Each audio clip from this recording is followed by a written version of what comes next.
My wonderful friends, it's my joy and privilege to be with you again this morning and to open the Word of God, to come into the presence of the Most High and to learn what the Spirit is saying to the churches, right? And to hear what God is saying. And so, my friends, this morning as I look out of my window, it's snowing and uh, and it's so beautiful outside. It's really beautiful to see the snow falling. And I was just thinking, it is so amazing to see how big God is. That out of the air, if you look up, you see the clouds, but then you see out of the clouds come the snow. And God made it that way. It's amazing how God just created the world and He created us. And some people try to understand God. You can't understand yourself. How are you going to understand the God that made you? But the Bible nowhere tells us to understand. It says believe. And if you believe, then you will understand. And you see, that is why when God appeared to man, He always appeared to man in a way that man could understand. Excuse me, like to Moses, He appeared in a burning bush. And so He appeared in many ways to men. But the Bible tells us that in the last days He appeared to us in a human form. He came down, excuse me, on earth to be a part of our lives and to make us part of His life, right?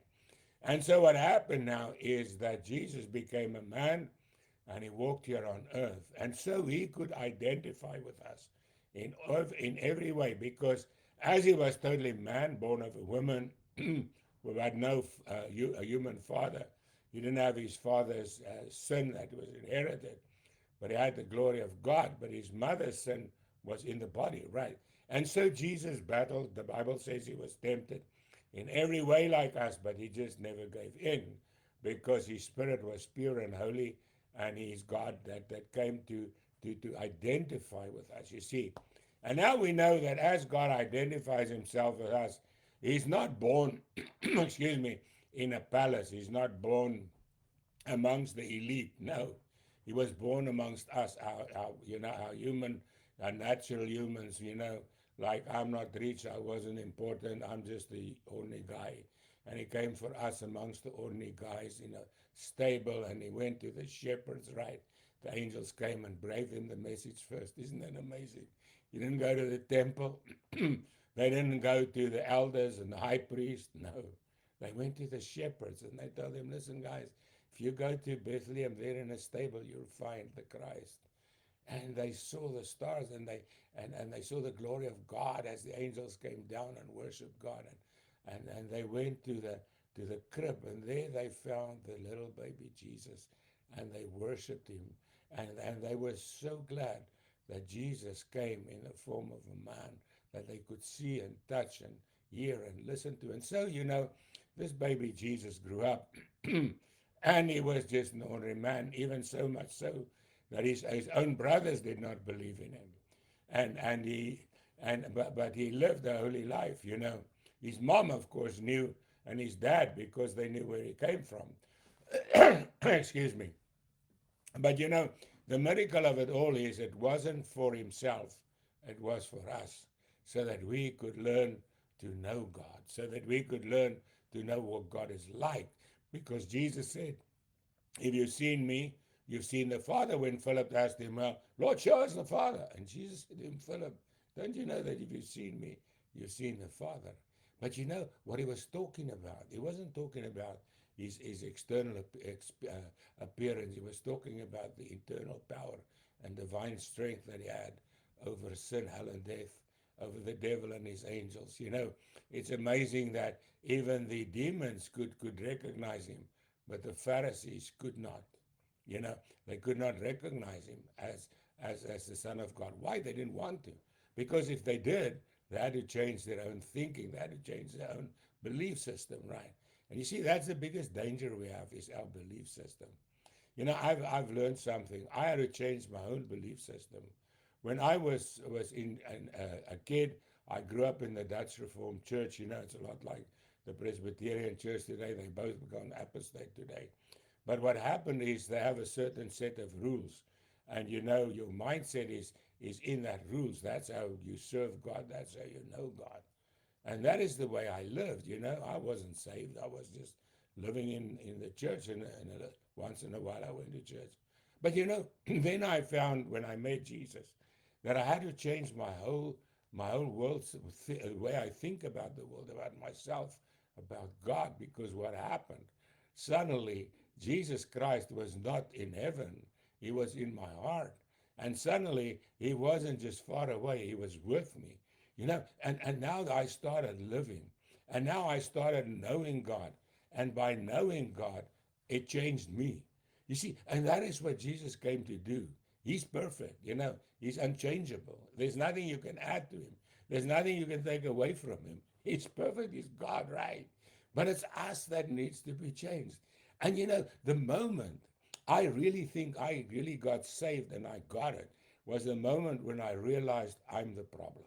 And I still admit it today. If people ask me and I say, well, God's not the problem, I am. You see, but I learned also something. I can take a broken thing to God and God can fix it. And listen, I'm not whole yet. I've still got issues, I still got troubles like every one of us. But there's one thing I've learned. I can take my brokenness to God and He can fix it. And He will fix it as long as I leave it with Him. But I read once about what a pastor was telling, a story to the kids. And he said to them, you know what happens when you come with your suitcase to Jesus? You bring all your toys to Jesus, you bring it to your dad where your toys are broken, right? And then you give it to your dad and say, Dad, fix it. But when the dad starts taking it apart, you say, no, don't do that. You're breaking it. But it's already broken. So, but you're smart. You think you know. And then you say, no, give it back. I'll fix it. You walk away with your problem again. No, we've got to learn to leave our issues with God and let Him work with it. Because we can't. If we could, we would, right? Well, sometimes I think sometimes we don't want to. But in any case, that's what I've learned. And that is why Jesus says, come to me, all you who labor and are heavily laden. You're struggling. You're carrying heavy burdens. He says, come to me and learn from me. He says, give me your burdens. He says, and take my burden on you. My yoke is easy and my burden is light. He says, why do you carry all your own problems? Take mine, it's easy. Mine is light. And that's what I've learned. I've given him all my issues, all my problems. And I took upon myself his issues. And what's his issue? To love me and for me to love people. And for me to just allow him to use me. Do I always do it right? No. But I try. And when God starts moving in and through us, what happens? Miracles happen. It's got nothing to do with us. I've never healed anybody, but I've seen God heal many people through my hands. And it wasn't that I was special. I'm not. Because I know I cannot do anything. I've seen people filled with the Holy Spirit. I've seen many miracles done. But it's not that I'm smart. I'm not. I just learned one thing. If I allow God to work through me, then the miracles happen. And I'm not special. I was a drunk on my way to a suicide's grave when I met Jesus. So what God wants to tell us this morning is don't let the devil lie to you and tell you you're nothing and you cannot do it. You can lay your hands on the sick and they will recover because it's not your job to heal them. Your job is to lay your hands on the sick.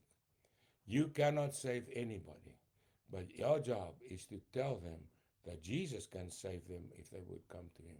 You see, it is a light burden that is put upon us. All we have to do is to bring them to Jesus. Now, what they do with Jesus, it's their business. And his, right? My job is just to get them there. My job is just to tell them. My job is just to pray. And that's easy. It's not hard to tell someone about Jesus. It's not hard to lay hands on someone. All you have to ask God is for the boldness to do that. Because we all are inherently shy and inherently afraid. And you know what's our biggest fear? What's going to happen if I pray and nothing happens? Well, nothing's going to happen, you know, in the natural, but there's something happening in the spiritual. I've been obedient to God and God's going to do the job. Maybe not now, maybe later, I don't know. But I did my part and God will do his part. You see, and that's where we must have that faith, that although I don't see anything, I know God's got it. And that's what true faith is. Knowing that not only God can, but God will. And that's the question God leaves with us. Do you believe that God can? Yes, will most of us say. But do you believe God will? That's the question we have to answer. And you know where we get that answer? On our knees before the throne of grace, where we confess God, Lord, forgive us our unbelief. Help us and give us the faith of the Holy Spirit to work your works in Jesus' name. And Father, I thank you this morning. Your word says we will do greater works than you did. And I pray, and God, I know it's a time of the end now. It's a time for the greater works. And Lord, we surrender ourselves to you to do the greater works through us. Give us the grace to submit. Give us the grace, oh God, to obey. Give us the grace to do whatever you do. Like Jesus said, whatever he saw you do, he'll do. Show us what you do so that we can do it your way. We pray it in Jesus' name. Amen. Well, God bless you. Have an awesome day in our Lord Jesus Christ. And remember, God loves you, God cares for you, and you are very special to him.